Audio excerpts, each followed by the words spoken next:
des zombies, j'adore. Game over, c'est moi le héros de Raccoon City. Mon truc préféré, j'éteins toutes les lumières. J'attache la nana sur une chaise en l'obligeant à regarder le jeu pendant 5 heures. Faut dire qu'à sa sortie, ce jeu a eu autant d'impact que Massacre à la tronçonneuse, hein. Oh, la pauvre fille.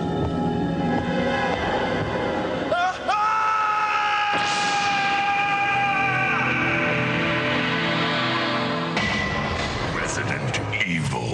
1996, un jeu vidéo allait faire frissonner tous les hardcore gamers de la planète.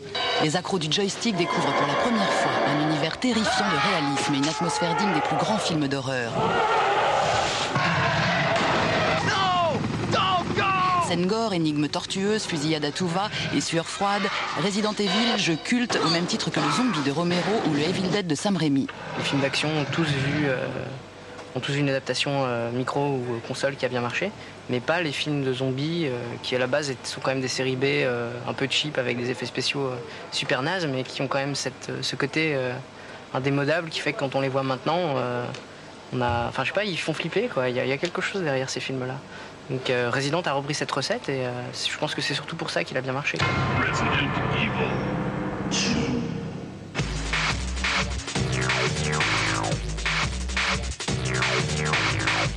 1997, Capcom, à qui l'on doit la plus terrible horde de morts-vivants sur console, revient à Raccoon City.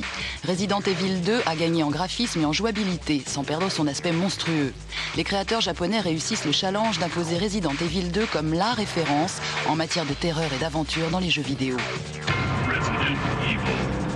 Est-ce que ça rend les gens violents? Je sais pas, c'est vrai que toute cette violence accumulée, on va bien la retrouver quelque part, mais ça me paraît... franchement, c'est la réponse d'un peu tout le monde, mais vous allumez le 20h, vous voyez ce qui se passe au journal et il y a 20 fois plus violent, quoi. C'est assez absurde de se battre contre un truc pareil, alors que le gamin qui met son CD, je pense qu'il fait quand même la différence entre ça et tuer quelqu'un. Mars 2000, après avoir vendu plus de 14 millions de copies des 2 premiers épisodes, Resident Evil 3 arrive pour compléter la série du jeu le plus culte de la décennie. Les monstres cannibales sont définitivement de retour pour hanter les consoles. Et ta mère, elle peut rester planquée sous l'évier. Resident Evil 3 reprend un peu la recette des Resident Evil, c'est-à-dire une atmosphère terrifiante, angoissante et surtout inimitable, puisqu'il y a certains jeux qui se sont essayés à copier Resident Evil, mais sans arriver au succès de celui-ci. Calm down, lady. I'm no zombie.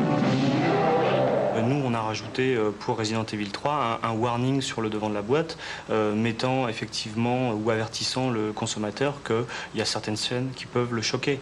Mais c'est tout. Resident Evil, ça reste un jeu d'aventure. Au pays de Candy, comme dans tous les pays, on s'amuse, on pleure, on rit.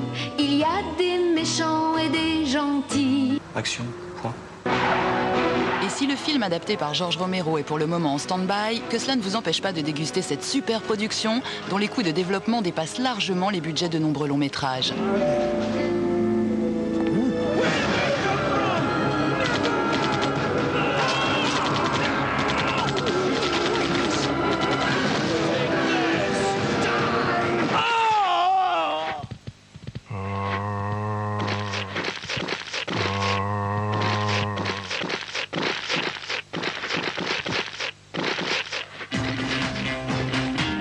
Bah quoi?